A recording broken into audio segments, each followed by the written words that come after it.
जय हिंद। इस वीडियो में हम एनसीईआरटी कक्षा 10वीं की गणित के कुछ मोस्ट इम्पोर्टेंट एमसीक्यू सॉल्व करने वाले हैं, जो कि परीक्षा की दृष्टि से काफ़ी महत्वपूर्ण प्रश्न हैं।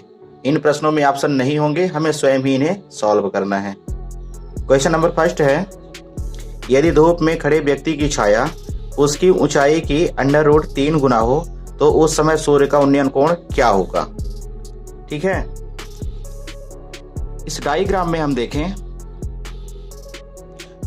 इस डायग्राम में हम AB को व्यक्ति मान लेते हैं जिसकी हाइट h मीटर है, तथा BC को छाया मान लेते हैं, व्यक्ति की जो छाया है BC को व्यक्ति की छाया मान लेते हैं जो कि h√3 है।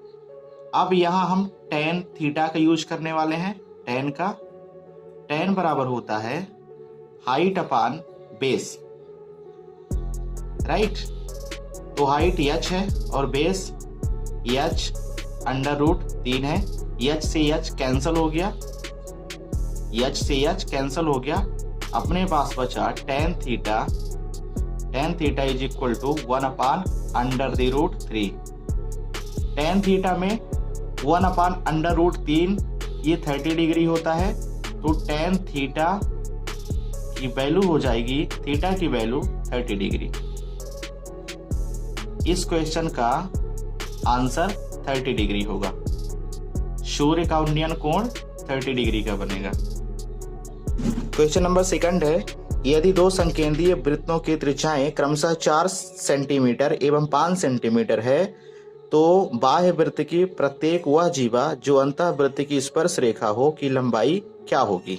ठीक है, तो इस डायग्राम में देखें, चित्र हमने पहले ही बना लिया है क्योंकि यदि चित्र ना बनाया होता तो ज्यादा समय लग सकती थी।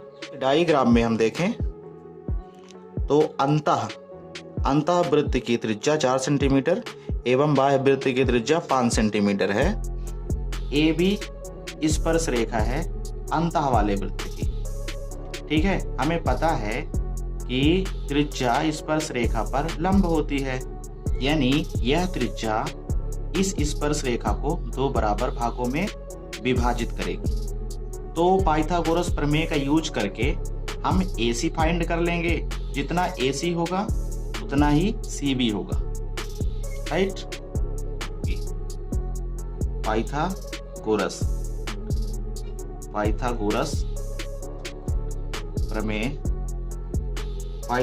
प्रमेय द्वारा AC को फाइंड कर लेते हैं। AC बराबर हो जाएगा √AO square minus OC square, right. AC is equal to हो जाएगा √5 स्क्वायर माइनस 4 स्क्वायर। तो AC हो जाएगा √5 का स्क्वायर 25 माइनस 4 का स्क्वायर 16, 15 25 में 16 माइनस हुआ। AC इज इक्वल टू √9 का वर्गमूल 3 होता है, तो AC की जो वैल्यू है वो 3 आ गई। ठीक है, AC बराबर 3 सेंटीमीटर।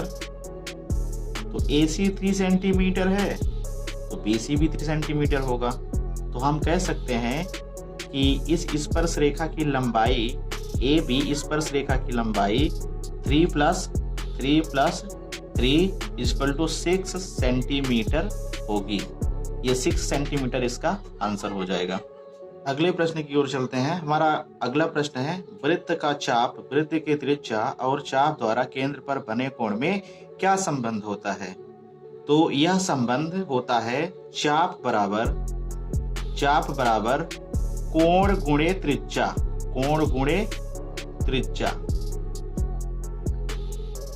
राइट। क्वेश्चन नंबर 4 है, यदि दो ठोस समान आधार त्रिज्या r के अर्धगोले आपस में सटाकर जोड़ दिए जाते हैं तो इस प्रकार प्राप्त नए ठोस का वक्र पृष्ठीय क्षेत्रफल क्या होगा। ठीक है, एक गोला ये है और एक ये गोला है, ये दोनों अर्धगोले हैं। यहाँ से इन दोनों को जोड़ दिया गया है, जोड़ने से ये हमें पूरा गोला मिल जाता है। ठीक है, दोनों को जोड़ने से हमें एक पूरा गोला मिल जाता है और पूरे गोले का वक्र पृष्ठीय क्षेत्रफल होता है 4 पाई आर स्क्वायर। तो नए ठोस का वक्र पृष्ठीय क्षेत्रफल होगा 4 पाई आर स्क्वायर। राइट। अगला क्वेश्चन है, यदि एक घटना घटित नहीं हो सकती तो इसकी प्रायिकता क्या होगी। तो हमें पता है कि जब कोई घटना घटित होगी ही नहीं तो उसकी प्रायिकता 0 के बराबर होगी, 0 के बराबर होगी। तो इस प्रश्न का आंसर होगा 0।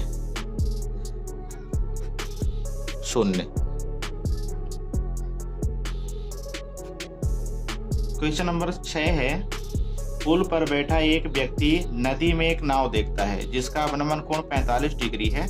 यदि पुल की ऊंचाई 15 मीटर है तो नाव की पुल से दूरी क्या होगी। तो इस डायग्राम में हम देख सकते हैं कि ए बी जो है तो पुल है, ए बी को हम पुल मान लेते हैं और ये सी पॉइंट पर यहाँ पर नाव है। यहाँ इस पुल में ए पॉइंट पर कोई व्यक्ति बैठा है और इस नाव को देख रहा है, तो 45 डिग्री का अवनमन कोण बन रहा है। हमें पता है कि एकांतर कोण बराबर होते हैं, ठीक है। तो जितने का अवनमन कोण बनेगा उतने का यहाँ पर, यहाँ से जो इधर देखें तो उन्नयन कोण, जितना कोण ये बनेगा उतना कोण यहाँ पर भी बनेगा। अब क्या करना है, अब tan का यूज करके BC को फाइंड कर लेते हैं। तो tan 45 degree is equal to हो जाएगा पुल की हाइट कितनी है 15 मीटर, पुल की हाइट है 15 मीटर, 15 बटे BC तो हमें पता ही नहीं है, तो BC यहाँ BC पुल और नाव की दूरी है, BC फाइंड कर लेते हैं। tan 45 डिग्री बराबर होता है 1, 15 मीटर बटे BC, तो BC इस साइड आएगा, है ना, BC इधर भाग में, इस साइड आएगा गुणे में, तो BC बराबर हो जाएगा 15 मीटर। तो पुल से नाव की दूरी 15 मीटर होगी, ये हमारा आंसर हो जाएगा। प्रश्न क्रमांक 7 है, यदि TP TQ केंद्र O वाले किसी वृत्त पर दो स्पर्श रेखाएं इस प्रकार हैं कि कोण POQ बराबर 110 डिग्री, तो कोण PTQ क्या होगा। हमें कोण PTQ फाइंड करना है। इस डायग्राम में देखें PTQ ये वाला कोण फाइंड करना है, ठीक है। साथ ही इस डायग्राम में हम ये देखें कि एक चतुर्भुज बन रहा है, TPOQ एक चतुर्भुज टाइप में यहाँ बन रहा है, और चतुर्भुज में हमें पता है कि सम्मुख कोणों का योग 180 डिग्री होता है, ठीक है।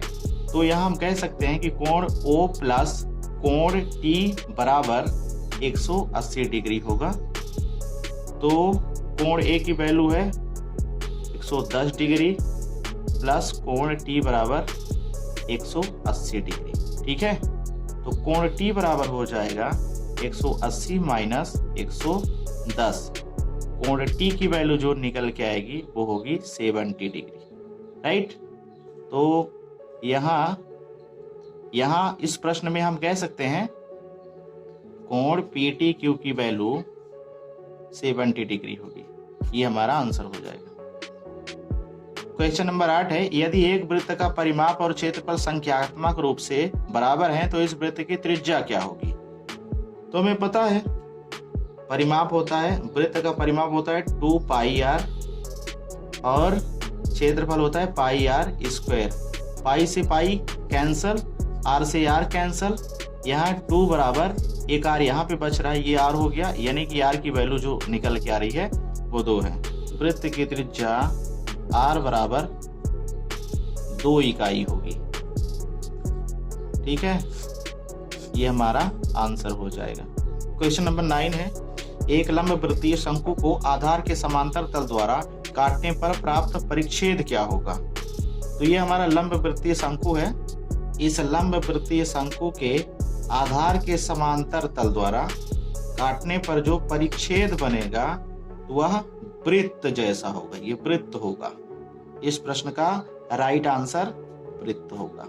क्वेश्चन नंबर 10 है, यदि किसी घटना की प्रायिकता P है तो इसकी पूरक घटना की प्रायिकता क्या होगी। तो हमें पता है कि घटना होने की प्रायिकता और घटना न होने की प्रायिकता का योग 1 के बराबर होता है। और ये दोनों घटनाएं आपस में एक दूसरे की पूरक होती हैं।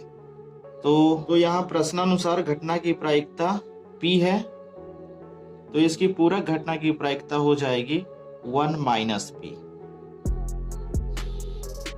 तो इस प्रश्न का आंसर होगा 1 माइनस P। आशा करता हूं इस वीडियो में जो MCQ क्वेश्चंस सॉल्व कराए गए हैं वो आपकी परीक्षा की दृष्टि से काफ़ी उपयोगी हो सकते हैं। धन्यवाद।